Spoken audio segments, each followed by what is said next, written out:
In Japan, a left-wing demonstrator leads a crowd of supporters in a clamorous protest. The audience is made up of farmers and students. On the face of it, an unlikely alliance, but one that's held firm for more than 10 years on one particular issue: the building of a new international airport to serve the Japanese capital, Tokyo.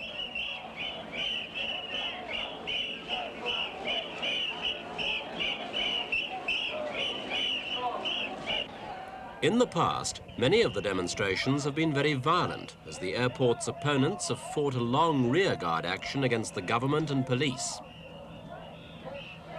By Japanese standards, this one was fairly mild. No one was hurt, and only 62 people were arrested.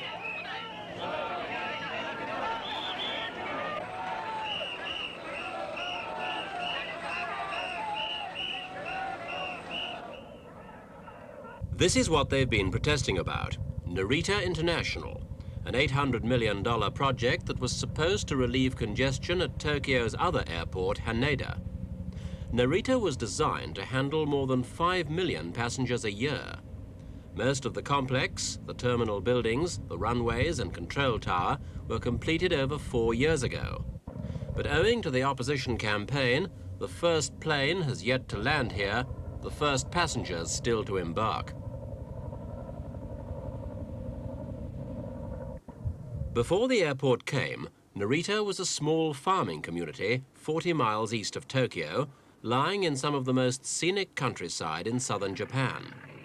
When the bulldozers moved in to begin clearing the 40-square-mile site in 1966, local farmers began to organize their opposition. 350 families were persuaded to sell their land, but others decided to hold out.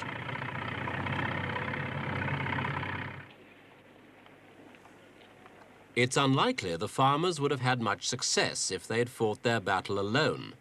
But left-wing students took up their cause, opposing the airport on environmental grounds, and also because they believed it would be used as a supply base for the Americans in Vietnam. The students prepared for battle with all the thoroughness of a professional army.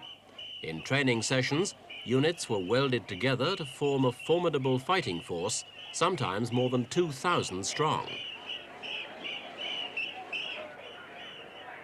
The police, for their part, did not underestimate the strength or determination of their enemy. Thousands of riot-kitted men flooded the site to ensure the work went ahead. They were soon in action.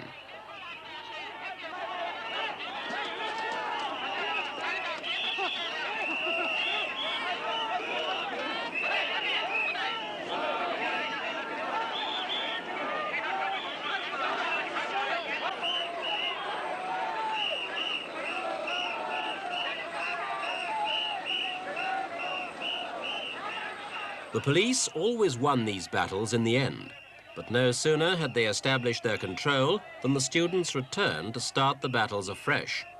Some farmers who refused to give up their land barricaded themselves into underground bunkers and tunnels which they stocked with food.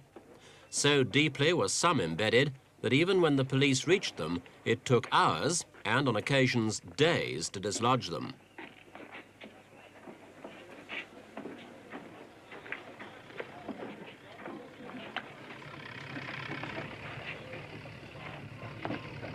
Nearly every phase of the airport's construction had to be completed virtually under siege conditions.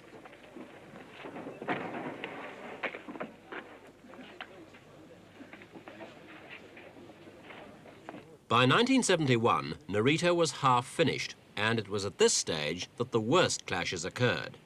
The demonstrators erected makeshift forts around the 3 runways and near the terminal buildings and prepared for the inevitable confrontation.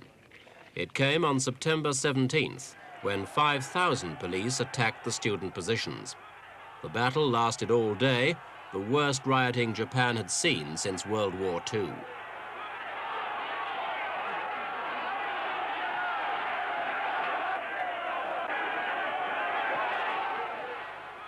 The bitterness and intensity of the fighting, as shown in scenes like these, was even compared with the bloody samurai battles in Japan's medieval history.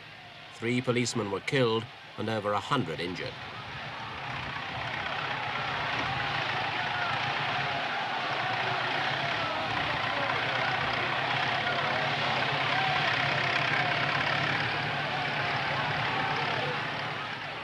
At the end of the day, the police stormed the stockades. Cranes and bulldozers were then called in to demolish the protesters' watchtowers.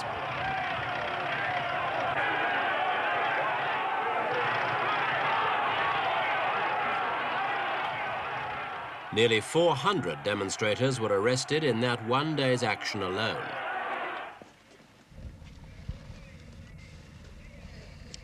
In the aftermath of the 71 riots, both police and demonstrators kept a lower profile. The protest went on, but it took a quieter, yet oddly enough, even more effective form. Land just outside the airport perimeter was bought up by the protesters' organization with money raised in a nationwide appeal. Some of it was used for farming, but its main purpose was to support a 200-foot-high steel tower whose legs were embedded in concrete foundations. The tower was less than half a mile from the end of the runway and projected 80 feet up into the flight path of any plane approaching or taking off.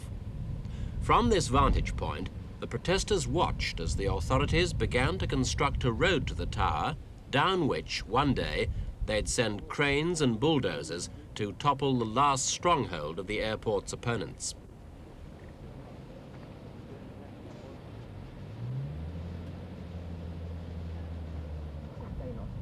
Inside the tower's stockade, the demonstrators' prayer tags call on the help of the Almighty. But the temporal leader of the struggle is Isaku Tamura, a frail 65-year-old businessman who's determined to continue the fight despite his pessimism about the outcome. No chance. No chance. Do you think there'll be more? Is he prepared to defend this stockade, even at the risk of violence and people being killed? 暴力があってもね、やっぱりまだいつまでもね、戦うつもりですか。暴力があっても、あくまでも戦う。あくまでも。どこまでも戦う。Yeah, we'll fight right to the end, even if there is violence. The struggle will continue. Okay. 3 lives, 6,000 casualties, 4 years delay. Those are Narita's enormous costs to add to the financial investment. And that's not all. New hotels nearby are losing money.